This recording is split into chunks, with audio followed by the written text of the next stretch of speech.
I am Dan Hyde, as the slide says up here. I'm a longtime industry professional. I started my career as a commercial product photographer way back in the day.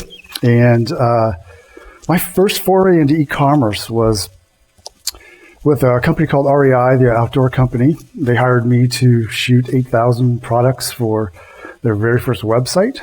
This was launched back in 1996. And here is what the detail page looked like back then. Lovely gray mottled background. It's not zoomable. There's only one image. And I think the resolution was 200 pixels by 200 pixels. Right? So we launched 8,000 products and sales went to the roof. And then they actually funded it, so it was a little bit more professional looking website. But yeah, so that was back in the day. So that was a long time ago, so I've done a lot of things since then. So I opened one of the first purpose-built e-commerce studio that was heavily funded by Amazon, Oprah Winfrey, and Martha Stewart. And that was for homegrocer.com, and it was a grocery delivery business. So back then, in 1999, that was like revolutionary. Nobody had ever heard of it, right? So anyway, so other forays into e-commerce, content strategy, studio operations, and I spent the last 7.5 years at Amazon. And I was managing the Amazon CX efforts, so the customer experience efforts through the imaging organization. So there was 22 studios around the globe supporting photography for content on Amazon.com. So that's what I spent the last 7.5 years doing. And so it gave me quite an insight on the types of content strategies that you can develop. So what makes a good content strategy? So over the years, the different companies that I worked for, it comes down to 3 simple words. Customers, customers, customers, right? And this is, the purpose of this discussion is really to offer a view into the methodologies that can be used to innovate on behalf of those customers and create content strategies that start with the customer's perspective. So how do we do that? So you want to influence the customer, the strategy by using customer research to influence that. And you do that through a couple of different ways, but you need to, what I've found the most helpful is to employ the design thinking framework. And that's basically designed to, help you understand the customer, so you empathize with them and you create designs and prototypes, and it basically helps solve problems for the customer. So it's a good way to really start to innovate on behalf of the customer and create a strategy. So the design thinking framework allows you to use multiple research methodologies. And so the question always becomes qualitative versus quantitative. We heard that a couple times through the discussions today in different kind of contexts. But so qualitative research is really something, if you ask a behavioral scientist what's important, they're going to say this qualitative research is the most rich research you could do, because it's all about what the customers say, think, feel, and do. So it's really tied to that customer's behaviors and their attitudes and things like that. So you do that through a couple different methods, like usability testing, surveys, visual surveys, customer interviews, things like diary surveys, where you follow a customer's journey from the time they add something to their cart and to the time that it reaches their door. Does it meet their expectation or not? So quantitative research is kind of the opposite of that. If you ask a data scientist, what's the most important type of research, they're going to say quantitative research, because it's systematic, it's statistical, and it's mathematic. So So it really quantifies like an image design or a content strategy with numerical data that can be turned into statistics that can be used to make business decisions. So, which one do you use? Well, the answer is both. I like to use this quote, and when I was at Amazon, I used this a lot because Amazon's a very much data-driven company. And even Jeff Bezos says the thing that they've noticed is that the anecdotes and the data disagree. The anecdotes are usually right, and there's something wrong with the way that you measuring the data. So use both. So what does that look like in practice? So this is a circular version of the design thinking framework. I like the circle version because I don't think you ever really stop innovating on behalf of customers. So really you're empathizing with the customer, so you want to understand what your customers' experiences are and really their pain points or struggling moments, right? And that's really where the innovation starts. And this is where you can employ both qualitative and quantitative.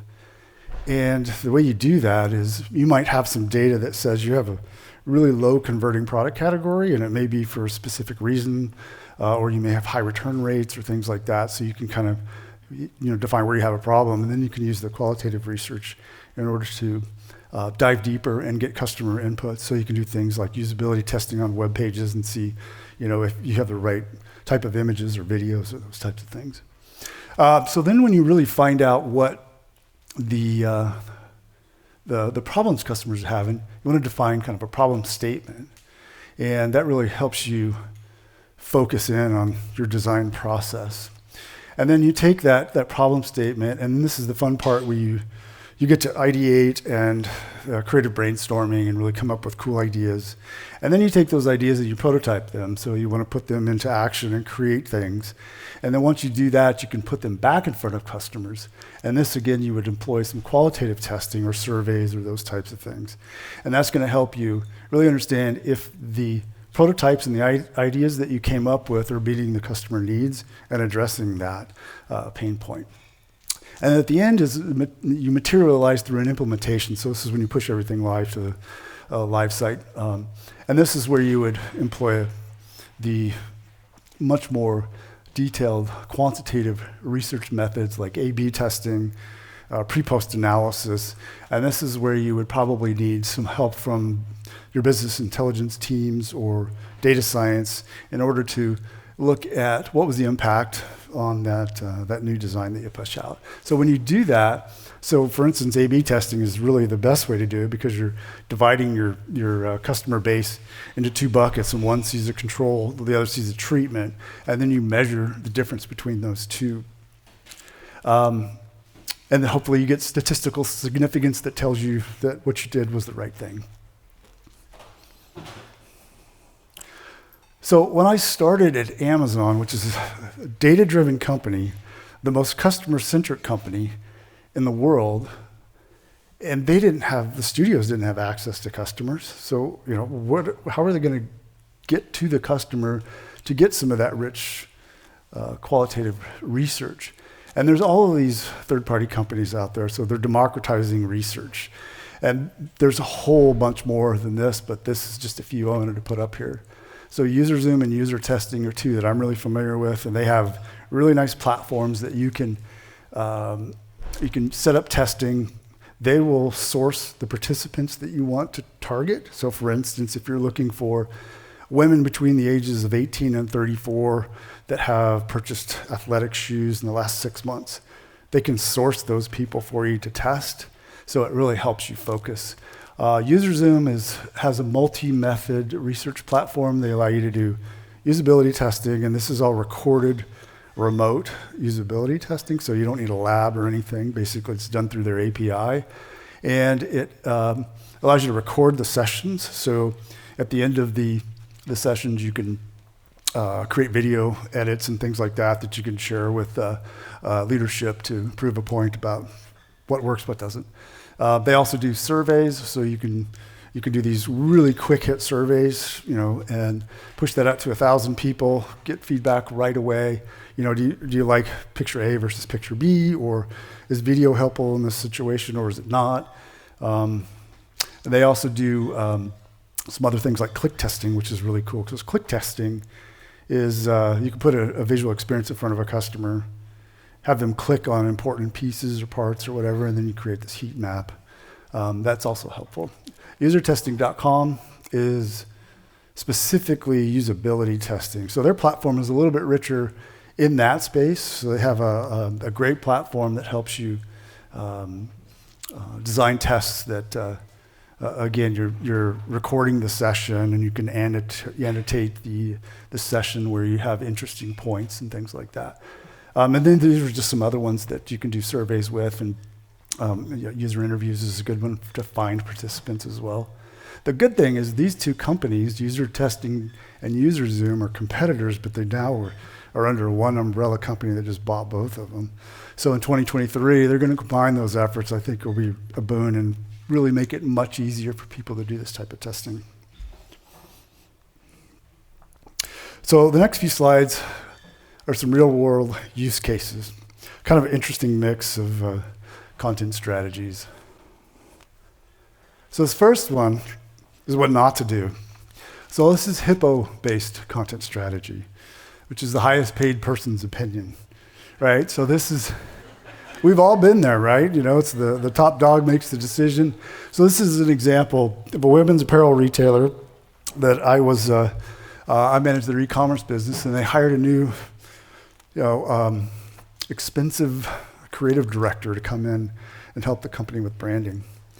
They did not like the product display on the website. They thought it was boring and ugly. It's flat styled, it's on a white background. So they went to this aesthetic, much more stylized, on figure, right? So completely changed, more of an outfit approach and a lot of accessories. And then you can see some stylized lighting here. It doesn't really come through a whole lot, but there's this kind of a lens flare effect happening and just kind of making it a little bit more interesting, if you will. And then this is how it would display on a product list page. So they launched this new aesthetic, and it was with the fall season, I believe. It might have been spring. It's a long time ago, but conversion rate dropped by 25%. And when you have a $300 million e-commerce business, 25% gets people panicking, right? So they're panicking. What the hell happened, right? What's going on? Is it the product mix? Are the customers just not relate to the product? Did we really not do our selects very well? And this is a private brand, so they create all their own product. And then we went back to the customer through some usability testing, surveys, and some focus groups, and we found that they just could not relate to this new aesthetic. First of all, the demographic for this company was women in their 40s and 50s, and they couldn't relate to these tall, skinny, young models that the creative direction thought it was very interesting. And there's nothing wrong with these images, they look fantastic, right? But the customers just didn't relate. So went through some more usability testing about what's the best way to approach the product display. And that's what we ended up with, an on-mannequin form, right? Kind of boring, but what we found from customers is they didn't really want to be distracted by who was wearing the clothes and, worrying about trying to relate to that person. So this mannequin form was kind of the aesthetic that we landed on. The other thing that we learned from that was our thumbnails were too small on our list pages. So we increased the thumbnail size almost by like quadruple. So at the end of the day, that had a pretty positive impact on our customer experience, and we saw the conversion rates go right back up to where they were before. So don't do that, right? That could have all been avoided if the customer would have been injected into the first part of the process. So next use case, this one's kind of interesting. So we started with a customer problem, and this was customers expect more visual experience, including videos, especially in apparel, because with apparel, you can see the product movement, the stretch, all of those things that you can't see with still images alone. But with this company, this was Amazon, there was no funding to do this work. So how do you do that? So this was what I call an efficiency innovation. So the strategy was to shoot one video and then pull the still images from the video. This is all obviously quite controversial because it completely changes the workflow. It also changes just the way people interact with the model, the model choreography, the way the photographer is now a videographer, and the way art directors have to now pull still images in their selects from video capture. Anyway, we came to this with a clean slate. We told everybody on the project, just try and remove all of your biases. If you're a photographer, if you're a stylist, if you're an art director, a videographer, and actually came up with a solution. It wasn't perfect, and it had some problems, but we were able to create this content, and I think it was close to cost neutral for just shooting still images alone. So that, again, that's an efficiency innovation that happened on behalf of customers because they wanted that video content. There was no funding to do it, so how the heck do we do it? So this is an interesting one as well. So this is an infographic content strategy. We heard from customers that they just don't get enough information about certain products. So if you think about wine, every wine bottle looks pretty much the same, right? The shape is the same, it may be a different color, and you may have a different label. And if you're not like me, I like choosing my wine by the cool labels, right? But most people that care about wine, it's important about things like the primary notes, the food pairing, and the country of origin. This is where the product image really doesn't tell you anything about the product. So we as humans consume content visually way faster than we do by reading, right? So all of this information was a part of the text that was accompanying the product on the detail page, but people just weren't reading it. So when we simply pulled that in, this was dynamically created, so the main image was pulled in, and then this data was also pulled into kind of this infographic.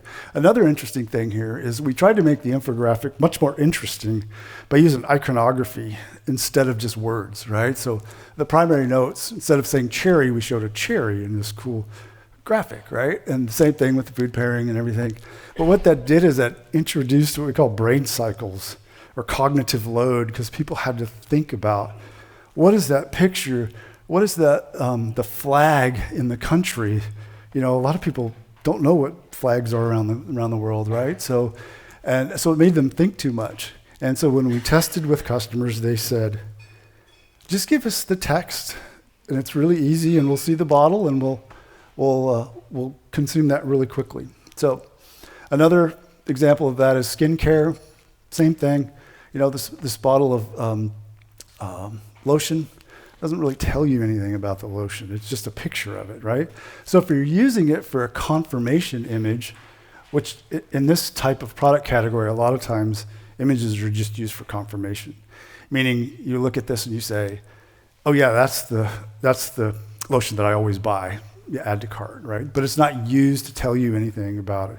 But some people want that information. So again, created an infographic. This lived within the product detail page within the image block.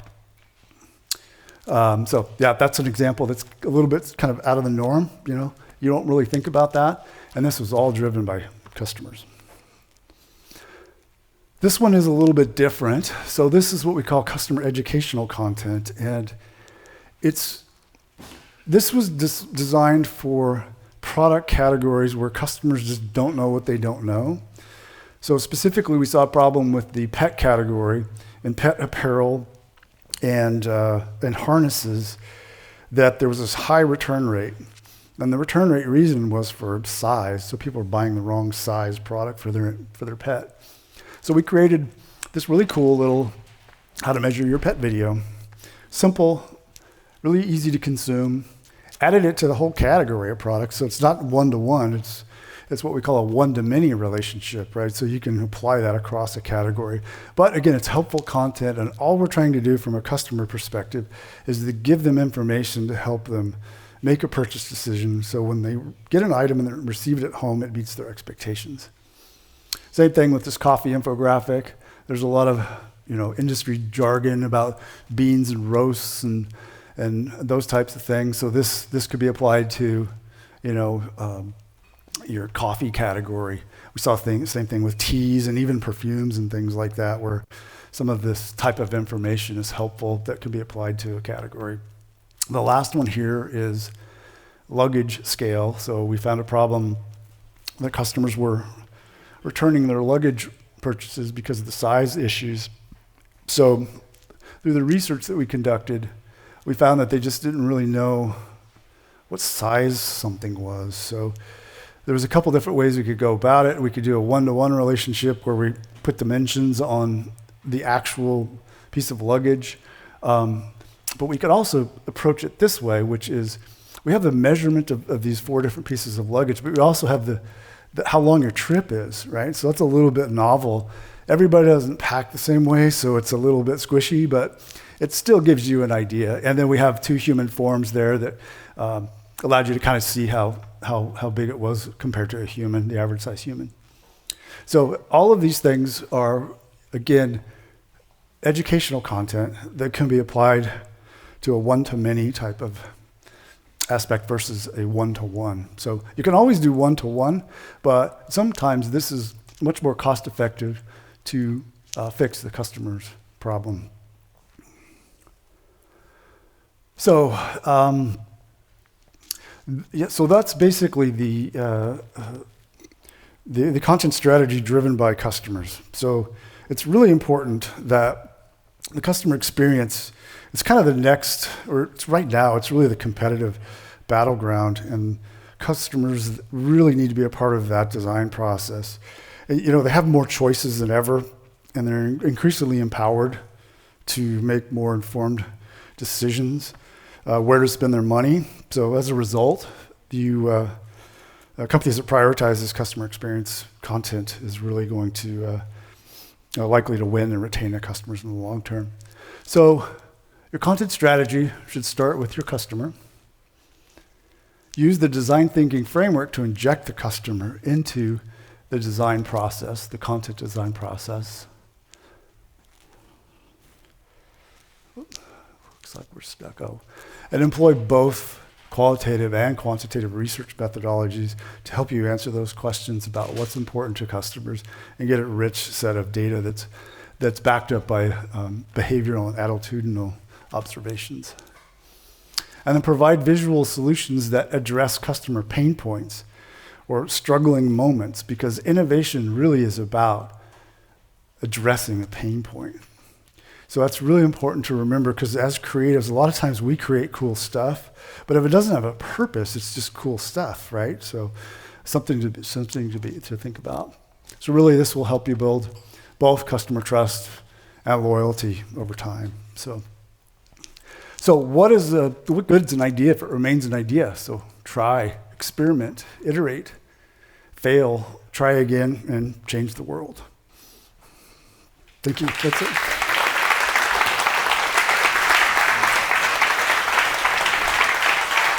All right. Great job. Thank you, David. Yeah. So now we have a Q&A. Do you want to stand? Do you want to sit? Yeah. Lay down? Yeah, lay down. It's getting late in the day. I know, right? I'm ready for a cocktail. Yeah. Me 3. All right, let's see here. So we'll do this. This is from Josh. In the age of tighter privacy laws like CCPA, GDPR, and the evolution of ad blockers making it harder to track, what strategies are retailers taking for BI? So the specific areas that I looked at we were not actually using customer data for the qualitative research. We were using a third party that would actually source people that actually want to test things. Because yes, privacy is super important. All companies are using that data to make decisions. Amazon, one of them, and I don't have an answer on what that future looks like, but they try to democratize it from a standpoint of it's just it's a customer ID that's not tagged back to a specific person. So they try and separate those two things. Is it tied back to like a demographic of sorts? So you at least have like an age, an understanding of age or anything else? Not in the sense of like doing the quantitative research on the website. So if you're doing A/B testing or pre-post analysis, you don't care about the demographic because you've already pushed that thing live. So now you can look and see what the impact was to the business. So it doesn't matter who the target audience was. You would use that in the beginning of your study when you're trying to understand, what customers feel in that specific demographic. All right. Yeah. Very cool. Pardon the ignorance.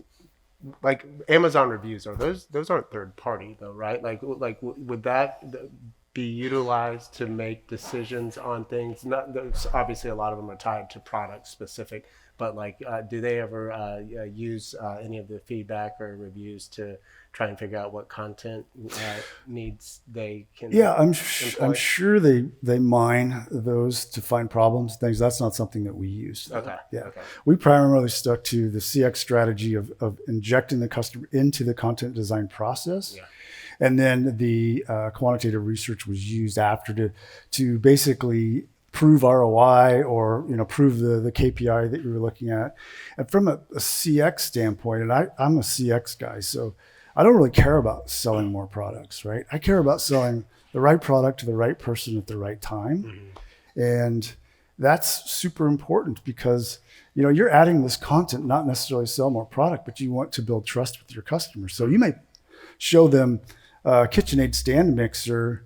You may show them a scale image, but it may drive them to another product because they realize it doesn't fit on their counter or something. That's a good thing. That's not a bad thing, right? But it doesn't mean you're selling more of that KitchenAid stand mixer. They may have moved to another smaller, so. Interesting. Yeah. This is from Christopher Tatro. Hi, Dan. From your history, have you ever seen a negative in conversion but improvements in return rate for net wins? Yes. This is controversial because it was a women's apparel retailer that was a private brand. And we studied with customers about what was missing on the search experience as well as the product detail page. And customer reviews and star ratings was something that they didn't employ. Customers said they really want that. It's one of the top things that builds trust with customers. We had lots of problems with returns and things like that. So we instituted this new star rating, customer reviews. And the interesting thing was that a lot of the products had really bad reviews. So, 3 and below in some cases, right? So let's say 20% of your product has that. So the merchandising teams got really upset by that because they can't sell those products because nobody wants to buy a 2-star rated item, right? So they stopped buying it. So yes, that improved the return rate because people weren't buying that stuff.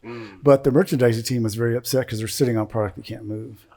So it was a battle that we always fought. So, and it depends on if the company really cares about the CX versus they really care about chasing the dollar. Right.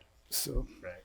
Which it seems more and more are concerned with the CX over dollars. Oh yeah. So it used to be like dollars. A lot of the companies in the mid 2000s and later 2000s was really focused on, converting that sale into, because a lot of companies were just like really getting into the e-commerce space.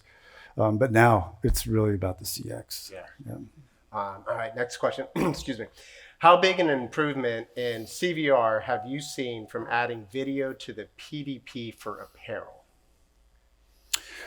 I can't talk on specifics just because still some confidentiality around some of that stuff. But we always saw not improved click-through rates, but our conversion rates, we saw an improvement. Because people would understand that product better if they could see the product movement and the flow and the stretch and those types of things. So when we applied it to specific products, it was additional information that was helpful. Now, if you applied it across the board, it would be a better CX, but you may not see higher conversion. So I'm curious because you said that I'm curious what some of the challenges were when you're showing the example of actually pulling the stills out of video, and I've been a part of many teams that have talked about utilizing that, and I know the challenges that we ran into. I'm curious what challenges you ran into with that. Adoption was one, Okay. just because studio workflows do not support that at all. And like I said in the talk, we had to bring a team together and really talk and work on everybody removing their biases, because a fashion studio is really about strobes firing, shutters clicking, and it's just. And think about the model choreography, how it has to change. I mean, it's a big change. So, again, like I said, it wasn't perfect, but for the products that we were able to do this, and this was in one of our international regions, it was actually good for the customer. So were you actually able to freeze the motion enough to make a nice and crisp? So the first problem we ran into was motion blur. Yeah. And so we changed the choreography, so the model would actually come in and they would do some pivots, and then they would do some pauses. Okay. And then we were also shooting with higher frame rates to try and alleviate any of that motion blur. So it was kind of a mix of both. Okay. So, that was what we would always find to be a challenge. Yeah. Or you just put so much light in their face that they're squinting whenever you're shooting it. What is the most commonly missed opportunity studios often overlook to optimize conversion rates on PDPs? I would say ejecting customer into the content process, right? I mean, when I started at Amazon, again, the studios did not have access to customers. Mm-hmm. So when they're creating an experience, they just did not know if it was helpful to the customer or not. And then what would happen is you do these really expensive A/B tests. Mm-hmm. So you'd shoot 5,000 models, on figure versus off figure, and push that to the site. That's really expensive. Sure. And then a lot of times those tests didn't show statistical significance, because that one did, but a lot of them don't, because they're just not a big enough change to measure. So, yeah. Oh, this is a good one. Is conversion always king? This is kind of what we were just talking about the CX versus, or can focus on building the brand with a certain creative direction be more important? Well, you're talking to a CX guy, right? So for me, it's all about customer experience, and brand equity is super important, and having a brand identity that people, identify with is super important. That's kind of separate from CX, and conversion rate is not something that I really ever thought about as a KPI. A lot of times the KPI that we looked at that was important was return rates. Okay. Right. So the most important thing is that when a customer makes a purchase decision, that when they receive it at home and they unpack the box, that it meets their expectation. So creating content that helps that. Because if you make it look too good, overstyle it, do whatever, and then they get it home and it just doesn't meet those expectations, then they return it. You have an unhappy customer. So the focus was really, that was a big KPI for a lot of the work I've done through most of those companies, was return rates. Yeah. In the example you showed with the creative director, that seemed to be kind of more along the lines of the brand feel and aesthetic as a direction, but finding that actually didn't do what they wanted it to do as far as conversion. Yeah, it's, you think about eCommerce, and there's a persuasion, emotion, and trust, and these are kind of human behavioral traits, right? So persuasion, how do you persuade somebody to come to your site and experience your brand? The emotion, how do you get them emotionally attached? So you have, nice editorial imagery on a landing page or whatever. But then there's something that happens with customers when they go to the search page. We call it the search page. It's whenever you have the thumbnail dump of products. You go into a trust phase. And this is completely different, because customers are now in a fact-finding mission. They don't care about persuasion or emotion. They care about the trust. Okay, I want that product. I click on it. I go to a detail page. Now I have more content to look at that'll be helpful to me to make a purchase decision. It's all about building trust at that point. So that's really, that was really where most of my focus was. Very cool. Well, we have run out of time, but there are more questions. But it sounds like Daniel's going to be grabbing some cocktails at the after party. Hit me up, yeah. He's going to be there to answer any additional questions. Awesome. Thank you.